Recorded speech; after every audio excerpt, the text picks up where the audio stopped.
आप देख रहे हैं इंडिया टाउन न्यूज, भारत की बात। छत्तीसगढ़ विधानसभा चुनाव में अभी करीब 2.5 साल का वक्त बाकी है, लेकिन सियासी पारा अभी से चढ़ने लगा है।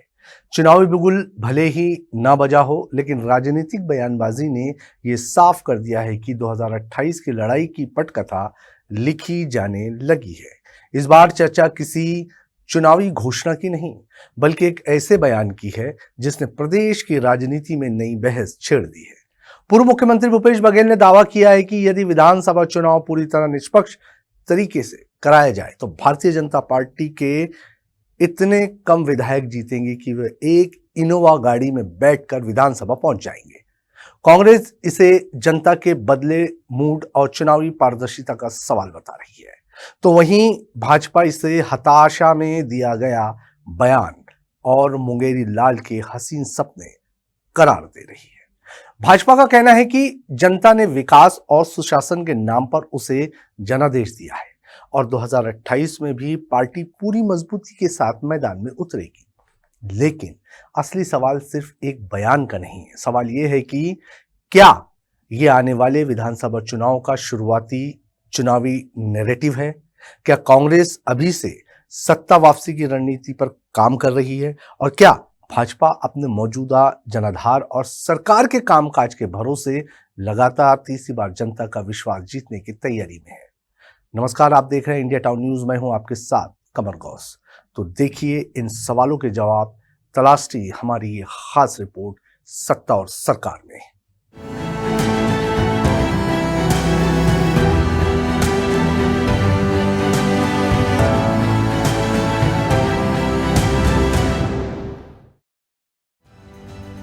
छत्तीसगढ़ की राजनीति में चुनावी मौसम अभी दूर है, लेकिन चुनावी भाषा और राजनीतिक संदेशों की शुरुआत हो चुकी है। पूर्व मुख्यमंत्री और कांग्रेस के वरिष्ठ नेता भूपेश बघेल ने एक बयान देकर प्रदेश की राजनीति में नई बहस छेड़ दी। उन्होंने कहा कि विधानसभा चुनाव पूरी तरह निष्पक्ष तरीके से कराए जाए तो भारतीय जनता पार्टी के इतने कम विधायक जीतेंगे कि वे एक इनोवा वाहन में बैठकर विधानसभा पहुंच जाएंगे।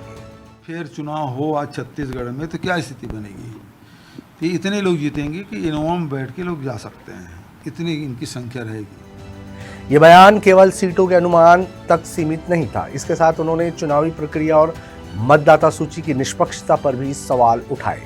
कांग्रेस लगातार ये आरोप लगाती रही है कि चुनावी व्यवस्था में पारदर्शिता सुनिश्चित होनी चाहिए और मतदाता सूची से जुड़े मुद्दों पर गंभीरता से ध्यान दिया जाना चाहिए।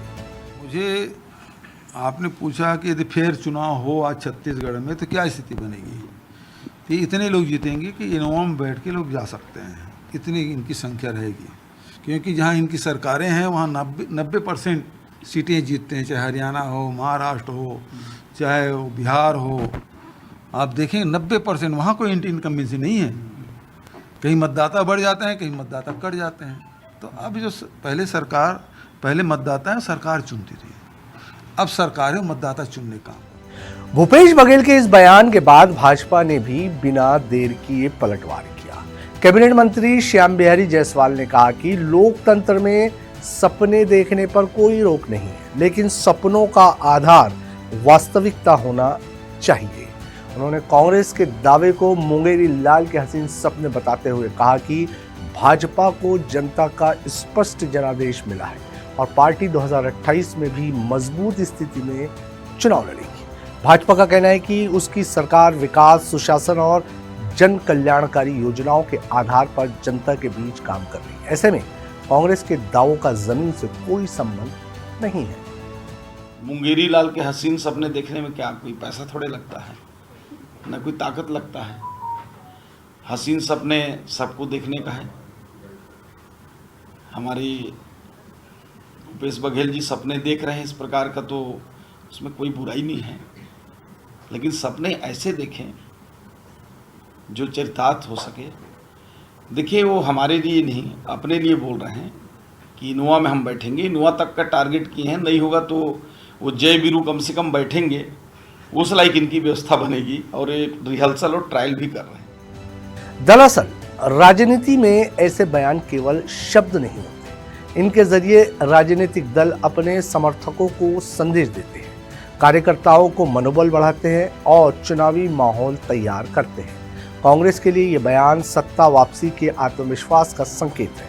पार्टी ये संदेश देना चाहती है कि 2028 में मुकाबला उसके पक्ष में होगा और जनता बदलाव चाहेगी। वहीं भाजपा इस बयान को कांग्रेस की निराशा बताकर ये संदेश देना चाहती है कि जनता अभी भी भाजपा के साथ है और सरकार के कामकाज पर भरोसा बनाए हुए है। यानी एक तरफ कांग्रेस भाजपा को इनोवा तक सीमित बता रही है, तो दूसरी ओर भाजपा खुद को फिर से बहुमत के साथ सरकार बनाने की स्थिति में देख रही है। सवाल यह भी है कि आखिर अभी से ऐसे बयान क्यों? राजनीतिक विशेषज्ञों की माने तो चुनाव केवल मतदान वाले दिन नहीं लड़े जाते। चुनाव की तैयारियां वर्षों पहले शुरू होती है। राजनीतिक दल पहले माहौल बनाते हैं, फिर मुद्दे तय करते हैं और उसके बाद जनता के बीच अपनी बात पहुंचाते हैं। यही कारण है कि अभी से दोनों दल अपने अपने नैरेटिव तैयार करने में जुट गए हैं। कांग्रेस सरकार के खिलाफ माहौल बनाने की कोशिश कर रही है। वो बेरोजगारी, महंगाई, किसानों, कानून व्यवस्था और चुनावी पारदर्शिता जैसे मुद्दों को लगातार उठाकर जनता के बीच अपनी पकड़ मजबूत करना चाहती है।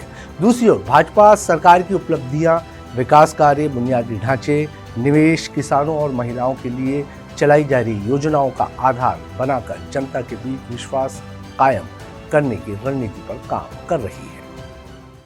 यानी राजनीतिक मुकाबला केवल विधानसभा की 90 सीटों तक नहीं, बल्कि जनता के मन में जगह बनाने का है। हालांकि चुनावी गणित का असली फैसला किसी बयान से नहीं होता। छत्तीसगढ़ की राजनीति ने पहले भी कई बार ऐसे नतीजे देखे हैं जिन्हें सभी राजनीतिक अनुमानों को गलत साबित कर दिया है। 2018 में कांग्रेस ने प्रचंड बहुमत हासिल किया था, जबकि 2023 में भाजपा ने सत्ता में वापसी कर राजनीतिक समीकरण बदल दिया। यही लोकतंत्र की सबसे बड़ी खूबसूरती भी है कि अंतिम फैसला जनता करती है, न कि राजनीतिक बयान। इस समय राजनीतिक दल अपने अपने समर्थकों को संदेश दे रहे हैं। कांग्रेस ये बताना चाहती है कि उसकी वापसी तय है। भाजपा ये संदेश दे रही है कि जनता का भरोसा उसके साथ कायम है। लेकिन इन दोनों दावों के बीच सबसे महत्वपूर्ण भूमिका मतदाता की होगी। आने वाले महीनों में प्रदेश में और भी कई मुद्दों पर राजनीतिक बयानबाजी तेज होगी। आरोप प्रत्यारोप होंगे, चुनावी वादे होंगे और राजनीतिक रणनीतियां भी सामने आएगी। फिलहाल इतना जरूर कहा जा सकता है कि 2028 का चुनाव अभी भले दूर हो, लेकिन उसकी राजनीतिक पटकथा लिखी जानी शुरू हो चुकी है। अब देखना यह होगा कि आने वाले समय में जनता किस नैरेटिव को स्वीकार करती है और किस दावे पर भरोसा जताती है।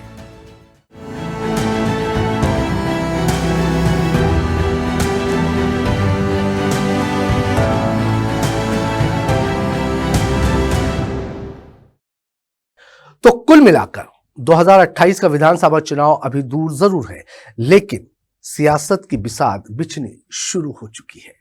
कांग्रेस अपने आत्मविश्वास के साथ सत्ता वापसी का दावा कर रही है, तो भाजपा अपने जनाधार और सरकार के कामकाज के दम पर लगातार दूसरी बार सत्ता में लौटने का भरोसा जता रही है। इनोवा और बहुमत जैसे बयान राजनीतिक सुर्खियां जरूर बनाते हैं, लेकिन लोकतंत्र में सरकारें ना तो दावों से बनती है और ना ही तंज से।